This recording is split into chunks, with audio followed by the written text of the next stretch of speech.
오늘 우리에게 주시는 하나님의 말씀은 사도행전 28장 16절입니다. 사도행전 28장 16절 한 절만 보겠습니다.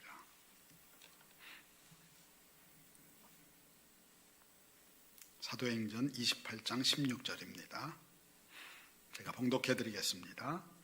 우리가 로마에 들어가니 바울에게는 자기를 지키는 한 군인과 함께 따로 있게 허락하더라. 아멘. 이 성경을 들고 같이 고백하겠습니다. 이 성경은 하나님의 말씀입니다. 말씀만이 나를 새 사람으로 변화시킬 수 있습니다. 마음을 열어 주의 말씀을 받게 하옵소서. 오늘도 말씀하옵소서. 종이 듣겠나이다. 아멘. 사도행전이 이제 거의 막바지에 다다르고 있습니다. 사도행전은 결국은 사도 바울이 로마에 도착하는 것을 통해서 이제 마지막 결말을 맺게 되는데요. 지난 주간에 그 아피아 가도라고 하는 그 길을 따라서 바울이 로마에 이제 그 도착한 때가 한 60년에서 61년쯤 되는 것 같아요. 그리고 64년에 역사적인 네로의 이제 그 그리스도교 대박해가 있습니다. 수많은 사람들이 이제 죽어나가게 되는데 이제 그런 이제 어간에 이제 한 3, 4년 전에 바울이 로마에 도착을 하는데 아피아 가도를 걸어오면서 개선 장군이 걷던 도로, 수많은 로마를 세운 개선 장군들이 걷던 도로였지만은 바울은 나는 영적인 개선 장군이다라고 하는 마음을 가지고 아마 이 도로를 걸어 들어오면서 하나님께서 내게 이 로마를 주셨다 하는 마음으로 이 길을 걸어 들어왔을 것 같아요. 그 당시 기록에 의하면은 이제 백부장이 이 죄수 바울을 이렇게 인계를 받는데요. 백부장 인계를 해주는데 그 인계를 받은 사람이 브루스라고 하는 그런 이제 황제의 친위 대장이었다고 합니다. 황제의 친위 대장이 이제 주로 이제 그 외부에서 오는 죄수들을 관리하는 그런 역할도 했다고 하는데 역사적인 기록에 의하면은 이제 브루스란 사람이 이제 바울을 이렇게 이제 그 인계를 받았다고 하는 거예요. 인계를 받았는데 바울은 친위대에 투옥이 돼야 되는데 어쩐 일인지 바울에게는 특혜가 주어졌습니다. 친위대에 옥이 아니라 밖에 세를 얻어서 집을 얻어서 거기에서 거주할 수 있는 그런 은혜가 주어졌어요. 이게 특별한 은혜죠. 아주 특별한 은혜. 사실 로마의 감옥에 갇히면은 그 형편이 얼마나 힘들겠습니까? 근데 이제 이런 특혜를 얻었으니까 바울도 참 의아했을 거예요. 내가 왜 감옥에 갇히지 않고 이런 처분을 받게 되지? 그러지 않았겠습니까? 이제 어느 정도의 자유도 주겠다고 하면서 하지만은 도주의 우려가 있으니까 이제 군인을 한 사람 배치를 해서 군인이 이제 24시간 감시를 하도록 하면서 이제 이런 처분을 내리게 되었습니다. 아마도 이제 율리오가 바울을 데리고 왔던 율리오가 바울의 여지까지 행적이나 이런 것들을 보았기 때문에 어쩌면 친위대장에게 바울에 대해서 아주 좋은 얘기를 해줬을 가능성이 있죠. 그래서 이 친위대장도 아마 바울에게 그런 특혜를 베풀어 주었을 가능성을 우리가 생각할 수가 있습니다. 그러니까 이제 바울도 하나님 앞에 감사하면서 내게 이런 죄수지만은 나름대로 이런 자유도 주시고 이런 특혜를 주셔서 감사합니다 하고 이제 하나님 앞에 감사를 올려드렸을 것 같아요. 그런데 이제 이렇게 그 은혜를 입었다고 생각을 하고 막상 와서 생활을 해보기 시작하니까 이게 아닌 거예요. 이게 아닌 겁니다. 그와 함께 있는 이제 군인들이 이제 매일 바뀌었다는 이야기도 있고 며칠 만에 한 명씩 바뀌었다는 이야기도 있는데 그냥 배치만 된 게 아니에요. 배치만 된 게 아니라 어떻게 했느냐 하면은 여러분들이 영화나 이런 거 보면은 형사가 범죄자를 잡으면은 자기 손목에도 수갑을 채우고 그 범인의 손목에도 수갑을 채우잖아요. 그래서 도망 못 가도록 이렇게 한다고 하는 얘기예요. 그런데 그렇게 해서 죄수를 관리했다고 하는 거예요. 그러니까 이제 사슬로 서로 묶은 거예요. 손목을 서로 묶어서 도망가지 못하도록, 죄수가 도망가지 못하도록 하면서 이렇게 이제 밖에서 생활할 수 있도록 이렇게 해주었다고 하는 그런 이야기입니다. 그러니까 여러분 생각해 보세요. 내가 그냥 사슬에 매여 있는 것도 이거 굉장히 불편한 거예요. 그렇죠? 이 수갑에 채워져 있다면은 이게 얼마나 불편하겠습니까? 근데 더 불편한 건 뭐냐면은 다른 사람이랑 묶여 있는 거예요. 다른 사람이랑 묶여 있으면은 사람이 다 서로 다르잖아요. 생각도 다르고 속도도 다르고 다 다르잖아요. 그렇게 묶여 있으면 얼마나 힘들겠습니까? 얼마나 힘들겠어요. 밥도 같이 먹어야 되고 잠도 같이 자야 되고. 글쎄, 화장실은 어떻게 갔을까요? 화장실 갈 땐 풀어줬을까요? 모르겠습니다. 잘. 하여튼 한두 가지 불편한 게 아니에요. 너무 불편한 거예요. 일거수일투족이 다 제한을 받게 되고요. 더군다나 이 로마 군인은 뭐예요? 감시자입니다. 감시자. 감시자의 눈 아래 그냥 다 모든 삶이 드러나게 되는 겁니다. 말은 잘 통했을까? 말은? 바울은 이제 히브리 말도 하고 헬라 말도 했어요. 근데 여기 로마잖아요. 로마 병사가 국적이 어디였는지 잘 몰라요. 로마였지만은 그 사람이 로마 출신인지 아니면 어디 출신인지 잘 알 수가 없는데, 로마 출신이라면은 그 사람들은 로마 말을 했을 거라고 하는 얘기예요. 의사소통이 안 되잖아요, 서로. 의사소통이 안 돼. 그러면 이게 뭐 말도 안 통하지, 서로 묶여 있지, 이러면 이게 얼마나 불편하겠습니까? 차라리 옥에 혼자 갇혀 있는 게 나을 수도 있겠다는 그런 생각을 했을 거예요. 그리고 또 중요한 건 뭐냐면은 이 군인은 뭐예요? 바울을 감시하는 사람이 감시하는 사람. 감시하고 이 군인에게는 바울을 놓치면은 큰일 납니다. 그 옛날 기록에 보면은 놓쳤을 경우에는 그 군인이 다 책임을 져야 돼요. 때로는 좀 대역죄인 같은 사람 놓치면은 그 군인이 대신 죽음을 당해야 될 정도로 이렇게 이제 엄격했다고 그렇게 이야기를 합니다. 그러니까 지금 이제 바울과 이 군인이 함께 사슬에 묶여 있지만은요, 이게 엄밀하게 여기에도 갑과 을이 있는 거예요. 군인은 갑 중에 갑입니다. 그렇죠? 바울은 누구예요? 우리가 생각하는 바울이 아니에요. 그 군인에게 바울은 뭐예요? 죄수 떨거지 하나예요. 죄수 떨거지. 어디서 굴러먹다 온 죄수 하나에 불과한 거예요. 우리는 뭐 바울을 위대하게 보는지 모르지만 그 사람에게는 죄수예요. 죄수 중에 어떤 죄수냐면은 나를 귀찮게 하는 죄수예요. 왜 내가 하필이면은, 죄송합니다, 이런 놈을 맡아가지고 여기서 내가 이런 고생을 해야 될까? 이게 사실은 군인에게는 너무 큰 고생이잖아요. 자기도 부자연스럽잖아요. 그러니까 막 짜증이 나는 거예요. 내가 왜 하필이면 오늘 이 당번을 맡아가지고 이 녀석이랑 이렇게 묶여가지고 나도 부자연스럽게 이렇게 있어야 될까? 이 짜증이 나는 거예요. 짜증이 나고 이제 뭐 하다가 이제 수틀리면은 한 대 줘받기도 할 거고 뭐 이러지 않겠습니까? 그랬을 가능성이 높죠. 내가 이 사람 때문에 왜 자유를 제약당해? 이 죄인 때문에 내가 왜 자유를 제약당해야 되나? 그러니까 화가 많이 나 있는 거예요. 화가. 이 사람 때문에 내가 힘들구나. 이 죄수 때문에 힘들구나. 화가 많이 나 있는 거예요. 그러니까 바울 입장에서는 그러면은 감시당하고 또 때로는 학대를 당했을 수도 있고 그냥 뭐 눈치도 보이고 두렵기도 하고 여러 가지 상황들이 같이 있는 게 바울에게는 훨씬 더 힘들고 고통스러운 상황이 된 겁니다. 그러니까 로마에 올 때 큰 꿈을 꿨어요.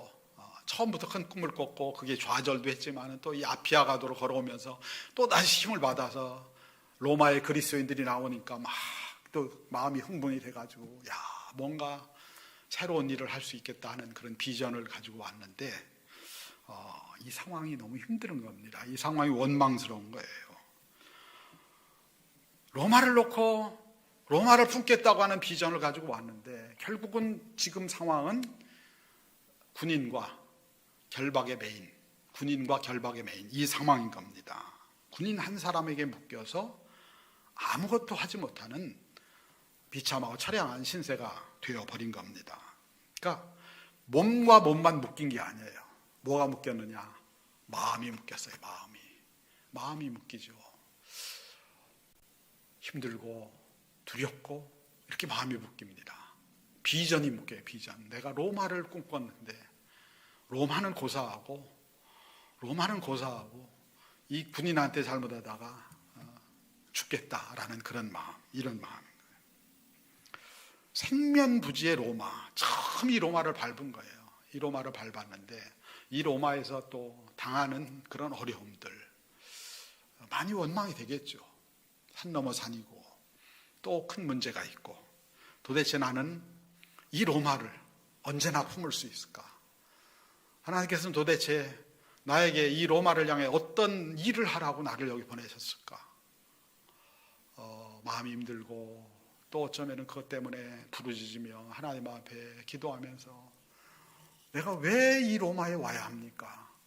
내가 이렇게 군인과 묶여서 이 세월을 보내라고 내가 여기 묶여 있는 겁니까? 하는 그런 어떤 한탄, 그런 어떤 답답함, 이런 것들을 고백하지 않았을까요?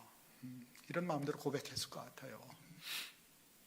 그때 주님께서 말씀하시는 거예요. 어느 날 말씀하시는 거예요. 바울의 눈을 열어주시는 거예요. 내가 너한테 로마를 주지 않았느냐?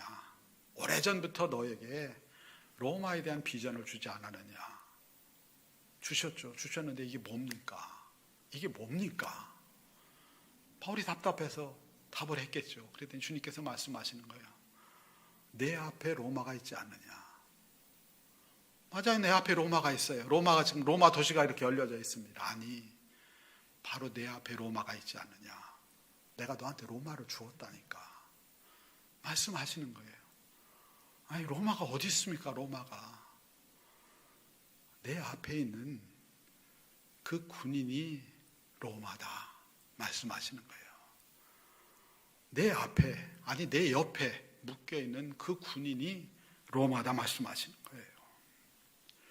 바울은 로마에 오면서 아마 위대한 꿈을 꿨을 거예요. 대단한 어떤 순간적인 역사가 일어나는 그런 꿈들을 꿨을 거예요. 왜냐하면 로마 그리스도인들이 다 나와서 나를 영접해주고 하는 이 상황들을 보면서.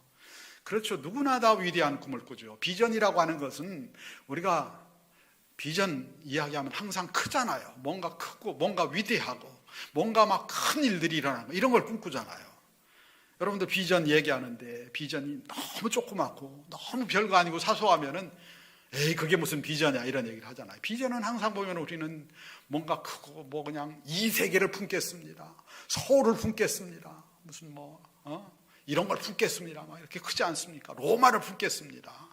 그래, 비전은 항상 이런 위대합니다. 그런데 주님은 군인 한 사람을 주신 거예요. 군인 한 사람.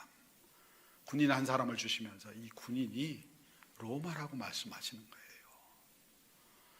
무슨 얘기냐면은 네가 이 군인 한 사람 사랑할 수 없는데 로마를 어떻게 사랑할 수 있겠느냐? 네가 이 군인 한 사람 변화시킬 수 없는데 무슨 로마를 변화시키겠느냐? 주님께서는 이 군인 한 사람 안에 로마를 심으신 거예요. 아멘. 이 군인 한 사람 안에 로마를 심으신 거예요. 사실 바울이 빌립보를 가게 될 때도 그런 일들이 있었죠. 빌립보를 가고 싶어 하지 않았잖아요. 빌립보를 가고 싶어 하지 않았어요. 바울은 소아시아에서 전도하기를 원했어요. 소아시아에서 막 큰 일들이 일어났잖아요. 막 도시들이 들썩들썩하고 많은 변화들이 일어났어요. 그래서 이 소아시아에서 더 큰 일을 하고 싶었어요. 때로는 막 총독한테도 복음을 전하고 이 놀라운 일들이 일어났잖아요. 그러니까 막 가슴이 뛰고 소아시아 생각하면 가슴이 뛰고 벌벌벌 뛰는 거예요. 막 그냥 여기서 큰 일을 할 수 있구나. 근데 하나님께서 길을 막으시잖아요. 다 막으시고 결국은 그래서 막히다 결국은 갈 수 있는 길이 빌립보밖에 없어서 빌립보를 향해 가잖아요. 성령의 음성을 듣고서 빌립보를 가잖아요. 가면 거기서 위대한 일이 일어날 줄 알았어요. 다 막으시고 여기로 보냈으니까 아니 얼마나 큰 일을 이루시려고 날 이렇게 하셨나 하고 갔는데 아무도 없었잖아요. 거기에 나를 환영하는 인파도 없고 나를 대단하게 보는 인파도 없고 나를 알아보는 사람도 없고 아무도 없어요. 아무도 없어요. 며칠 이리저리 전전하다가 결국 만난 게 내과에서 루디아라고 하는 여인을 만났는데 그 여인을 만났을 때 바울이 속에 어떤 생각을 가졌을까요? 겨우 이 여인 하나 만나라고 나를 여기 보내셨습니까? 소아시아에 있었더라면 수많은 사람들을 변화시켰을 텐데 이 여인 별것 아닌 것 같은 여인, 사실은 그렇죠 여러분. 그 시대에는 여인이 무슨 힘이 있었어요? 남자도 아니고 빌립보에 무슨 고관 대작도 아니고 그저 그냥 내과에서 빨래하는 이 루디아라고 하는 여인 하나 만나라고 나를 여기까지 부르셨어요? 참 너무 어이가 없네요. 너무 어이가 없네요. 근데 주님께서 그 루디아 안에 빌립보를 심으신 거예요. 루디아 안에. 그 루디아 안에 빌립보라고 하는 도시를 심으신 거예요. 이 루디아가 결국은 빌립보 교회를 세우게 되잖아요. 이 루디아가. 그리고 그 빌립보 교회가 초대교회에서 가장 이상적인 교회, 기쁨과 감사가 넘쳤던 그런 교회가 되잖아요. 바울이 처음엔 몰랐죠. 처음엔 몰랐어요. 불평했어요. 이 루디아라고 하는 그냥 평범한 여인 하나 붙여주려고 나를 여기까지 이렇게 막아서고 막 난리를 치시더니 결국은 이 여인 하나입니까? 나중에 깨닫게 돼요. 이 루디아 안에 빌립보가 있는 것을 깨닫게 되는 거예요. 마찬가지로 이 로마 군인 한 명 안에 로마가 심겨져 있는 거예요. 로마가. 그 한 영혼 안에 로마를 심어 놓으신 거예요. 그걸 깨닫게 하시는 거예요. 그래서 기도하며 그 군인을 품기 위해서 나가는 거예요. 바울이 품기 위해 나가는 거예요. 근데 전도가 너무 어려운 거예요. 여러분들 전도가 어렵죠? 전도가 진짜 어렵습니다. 전도가. 그럼 바울은 전도가 쉬웠을까요? 사람들은 생각해요. 바울을 얼굴만 본 사람들이 변화되었을 거라고. 뭐 그럴 때도 있겠죠. 그런데 일반적으로 전도는 어렵습니다. 바울도 전도가 어려워요. 너무너무 어려워요. 더군다나 이 로마 군인 갑 중에 갑입니다. 나는 을 중에 을 저 바닥에 있고 말도 안 통하지. 처지가 서로 다르지. 공감대가 있나요? 공감대? 뭐 같은 직장을 다녀요. 아니면 취미가 같아요. 뭐 서로 말을 할 게 없잖아요. 서로. 아무 공감대도 없어요. 그렇다고 해서 이 로마 군인의 사정을 아나요? 아는 거 하나도 없어요. 이거 얼마나 어려워요. 얼마나 어려워. 아는 사람도 전도하기 어려운데 생판 모르는 사람 아무런 관계도 없고 더군다나 갑 중에 갑인 이 로마 군인을 전도하는 게 바울에게 얼마나 힘들었겠어요. 얼마나 힘들고 그 결단을 하는데도 내가 말을 한마디 했다가 또 괜히 한 대 얻어맞는 거 아니야? 네가 무슨 주제로 죄수 주제에 날 가르치려고 해? 하면서 한 대 맞는 거 아니야? 그러지 않아도 힘들어 죽겠는데 이런 고민이 안 됐겠어요. 말되기가 얼마나 어려웠겠어요. 그런데 주님의 그 마음을 받고 그 마음 받고 그 로마 군인 한 사람 그 안에 있는 어려운 마음, 힘든 마음 내가 헤아릴 수 있는 은혜를 주시고 그에게도 복음이 필요하고 그에게도 생명이 필요하고 그에게도 은혜가 필요하니 그 마음을 가지고 나가는 거예요. 그 마음을 가지고 나가서 예수 그리스도가 생명이라고 예수 그리스도가 구원이라고 전파하는 거예요. 그 한 영혼 안에 로마가 담겨져 있기 때문에 주님께서 그곳에 사랑과 은혜를 부어주시는 거예요. 우리가 사랑과 간절함을 가지고 나갈 때요 토양이 바뀌어요. 토양이 공간이 바뀌어요. 왜냐하면은 우리가 간절하게 주님 앞에 기도하며 나갈 때 주님의 은혜가 그곳에 부어지거든요. 부어지면 굳은 땅이 변화가 돼요. 굳은 땅이. 우리는 이런 영적인 역사를 잘 이해를 못해요. 또 그리고 안 믿어요. 그거를. 여러분 그런데 기도하며 가보세요. 토양이 바뀐다니까요. 간절하게 기도하면서 가보시고 간절히 사랑하면서 가보세요. 토양이 바뀐다니까요. 토양이 바뀌어요. 진심을 담아서 나가면은 토양이 바뀌기 시작을 해요. 토양이 바뀌어요. 로마 군인의 마음을 열어주시는 거예요. 로마 군인. 아무 공감대 없어요. 서로 얘기 나눌 건덕지도 없어요. 근데 그 마음을 열어주시는 거예요. 말도 안 통하고 신분의 차이도 있지만은 그 마음을 열어주시는 거예요. 마음이 열리면은요 모든 것이 통해요. 아멘. 마음만 열리면은요 모든 것이 다 통해요. 모든 것이 다 통하게 되어 있습니다. 안 통하는 이유는 뭐냐면은 마음이 닫혀 있어서 안 통하는 거예요. 마음만 열리면은 모든 것이 다 통하게 되어 있어요. 로마 군인의 마음의 문이 열리니까 바울에게 자유가 더 주어지는 거예요. 사실은 바울이 사람들을 부르기 시작하거든요. 마음대로 부르겠어요? 마음대로 그냥 부를 수 있겠어요? 그 브루스란 그 친위대장이 좀 자유를 주었다고 하더라도 실무자는 이 군인이에요. 이 군인. 실무자가 중요하잖아요. 그 사람이 뭐 어떻게 했다고 해서 내가 항변할 때도 없고. 근데 그의 마음이 녹아지니까 그에게 자유가 주어지는 거예요, 바울에게. 그리고 그 이제 묶었던 사슬이 지금도 이제 전 못 가봤습니다만은 그 바울의 옛날에 묵었다고 하는 그런 그 셋집 거기에 가면 셋집도 있고 서로 묶었다고 하는 사슬이 있대요. 사슬이 있다고 하는데 이 사슬이 필요해졌을까요? 이 사슬은 왜 있는 거예요? 왜 도대체? 바울이 도망갈까 봐 있는 거 아니에요. 서로 믿지 못하니까. 불신의 사슬 아니에요. 이 녀석이 도망가면 난 큰일 나 하고 불신의 사슬 아니에요. 그런데 복음이 들어가고 서로 주 안에서 사랑의 역사들이 일어나고 사랑으로 서로 묶여지니까 이게 필요가 없는 거예요. 이제는 필요가 없는 거예요. 시작할 때 맸다가 돌아갈 때 풀어줬다가 돌아갈 때 맸을 것 같아요. 제가 보기에는 그랬을 것 같아요. 자유가 주어지는 거예요. 서로 간에 사랑의 묶임이 있으니까. 그리고 이제 교대를 하게 되잖아요. 교대하면은 그 다음 사람한테 뭘 해야 돼요? 인수인계를 해야 돼요. 인수인계를 어떻게 했을까요? 그냥 안 봐도 알죠, 여러분들. 인수인계를 어떻게 했을지 안 봐도 알아요. 물어보지 않아도 알 수 있습니다. 그래서 여러분 놀라운 일들이 일어나기 시작한 거예요. 주님께서 이 친위대 안에 복음의 역사를 일으킨 거예요. 복음의 역사를 일으켰어요. 여러분 네로 박해 때에도 로마 군인들이 많이 순교당한 거 아실는지 모르겠어요. 우리 한번 성경을 볼까요? 빌립보서 1장 12절입니다. 빌립보서 1장 12절.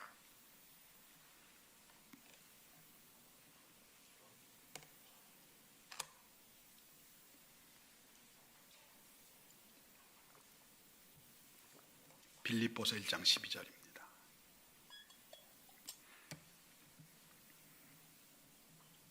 같이 읽겠습니다. 시작. 형제들아, 내가 당한 일이 도리어 복음 전파의 진전이 된 줄을 너희가 알기를 원하노라. 아멘. 이 빌립보서가요, 로마에서 쓰여졌다고 하죠. 로마에서 지금 이 상황에서 쓰여졌다고 하는 거예요. 이 상황에서 내가 매였어. 내가 어려움을 당했어. 그런데 그것이 복음의 진보를 가져왔다는 거예요. 복음의 진보를 가져왔다는 거예요. 여기는 로마 군인들이요, 일부러 만나기도 어려운 사람들이에요. 바울이 어떻게 로마 친위대 군인들을 만날 수 있겠어요? 만날 가능성이 정말 요즘 말로 일도 없어요. 일도 없어. 그냥 하면 일도 없다니까요. 여러분들, 내가 대통령한테 가서 복음을 전하고 싶다, 만날 수 있어요? 못 만나요. 못 만나. 그 만나는 것도 기회가 주어져야 만나는, 기회가 와야 만나는 거예요.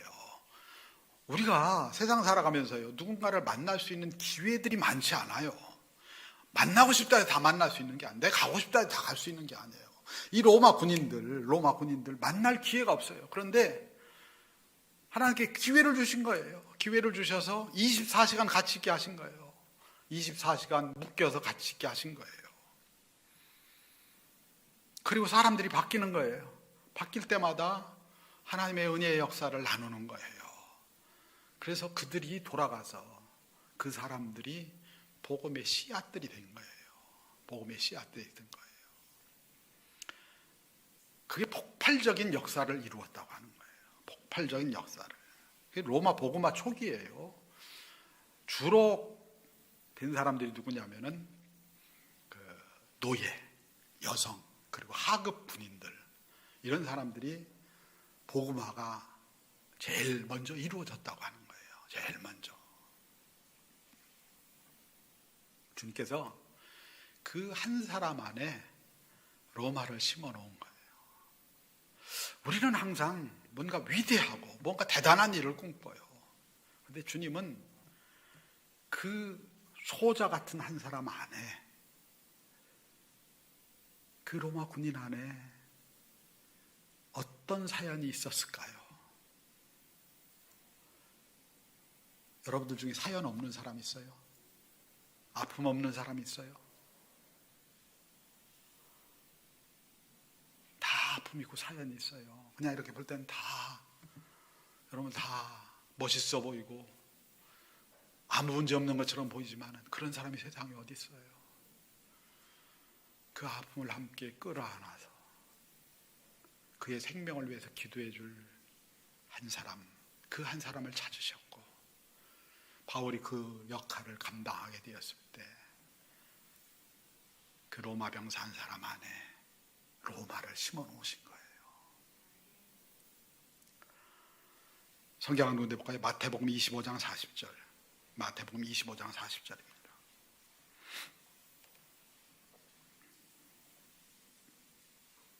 마태복음 25장 40절.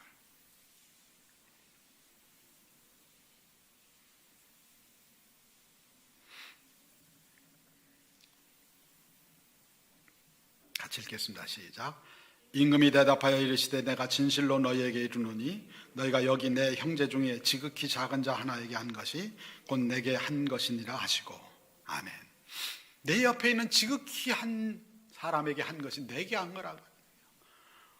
내가 그 안에 있다고 하는 얘기예요. 내가 그 안에 있다라고 말씀하시는 거예요. 우리가 살면서요, 우리를 힘들게 하는 사람도 만나고요, 내가 사랑할 수 없는 사람도 만나고요, 내게 부담되는 사람도 만나고, 이런 수많은 사람들을 만나요. 저도 목회를 하면서 많은 사람들을 만나요. 많은 사람 만나는데 때로는 제가 사람들을 그냥 막 지나쳐요. 저도 일 중심이라 이렇게 사람들의 마음을 못 헤아리고 지나칠 때가 많아요. 그런데 어쩌면은 그 한 사람 한 사람 안에 하나님께서 키를 숨겨 놓으신 거예요. 키를. 그 군인 한 사람 안에 로마라고 하는 그 도시를 심겨 놓은 것처럼 우리가 만나는 한 사람 한 사람, 지나치는 한 사람 한 사람, 때로는 힘들어서 외롭고 힘들고 내가 보기엔 아무 문제가 없는 것 같은데 그런 아픔들을 갖고 있는 그런 사람들을 주님께서 우리에게 보내주시는 거예요. 보내주시고 저를 위로하고 저의 마음에 생명을 줄 사람이 너다. 근데 우리는 때로는 바쁘고 또 관심 없고 그래서 그냥 다 지나쳐 버리는 거예요. 지나쳐 버리는 거예요. 주님께서 이 땅에 오셨을 때요, 갓난 아이의 모습으로 마구간에 오셨을 때 아무도 관심이 없었어요. 누구도 그 예수님에게 관심이 없었어요. 그쵸? 누가 관심이 있었어요? 그래서 이 땅에 머물 곳이 없었고, 그나마 그 마구간을 빌려준 그분 누군지 몰라요. 그 집주인 누군지 모르는데 그 사람만이 그래도 들판에서 애를 낳게 할 수는 없지 않느냐 하고선 거기를 빌려줬는지 몰라요. 아무도 관심이 없었어요. 어쩌면 오늘 우리 이 시대에도 우리가 믿음을 가지고 있다고 하지만은 우리에게 보내주는 수많은 사람들을 우리가 다 지나쳐버리고 있는지 몰라요. 그 안에 로마가 있고 그 안에 주님이 계시고 우리가 다 지나쳐가고 있는지 몰라요. 내가 너한테 수많은 사람을 보내주었잖아. 내가 너한테 맡겨준 사람이 한둘이 아니잖아. 주님께서 오늘 우리에게 그렇게 말씀하시는지 몰라요. 우리에게 있는 군인 한 사람이 있어요, 여러분. 여러분 주변에 군인 한 사람이 있어요. 그 사람이 여러분 가족일 수도 있고요, 여러분 동료일 수도 있고요, 여러분 배척하는 어떤 사람일 수도 있고요. 그래요. 그 사람들은 주님께서 우리에게 보내주신 우리의 군인 한 사람입니다. 우리의 군인 한 사람이에요. 그리고 그 안에 우리의 삶을 풀어내는 열쇠가 담겨져 있습니다. 바울에게 그 군인 한 사람이 로마를 풀어내는 열쇠예요. 열쇠. 우리 인생을 풀어내고 우리의 삶을 풀어내는 열쇠가 그 안에 담겨져 있어요. 바라인 우리 모두가 참 요즘 뭐 서로 대면도 안 되고 서로 다 이제 사람과 사람이 갈라지고 이 비대면이 갖는 특징이 뭐예요? 서로의 마음을 헤아리기 어려운 시대로 가고 있어요. 이제는 서로 그냥 속마음 없이 그냥 이제 그냥 기술적으로 인간적인 거 없이 그냥 이렇게 비대면하는 시대가 돼가고 있어요. 이때야말로 어쩌면은 우리가 군인 한 사람을 찾아야 되는 그런 때가 아니겠어요. 하나님, 우리에게 주어진 자리에서 좌우를 둘러봅시다. 주님께서 나에게 주신 군인 한 사람은 누굴까? 내가 만나야 될, 내가 풀어내야 될 군인 한 사람은 누굴까? 돌아보면서 우리에게 주신 믿음의 자리, 사명의 자리에 설 수 있는 우리 효창교회 성도들 되기를 주님의 이름으로 축원합니다.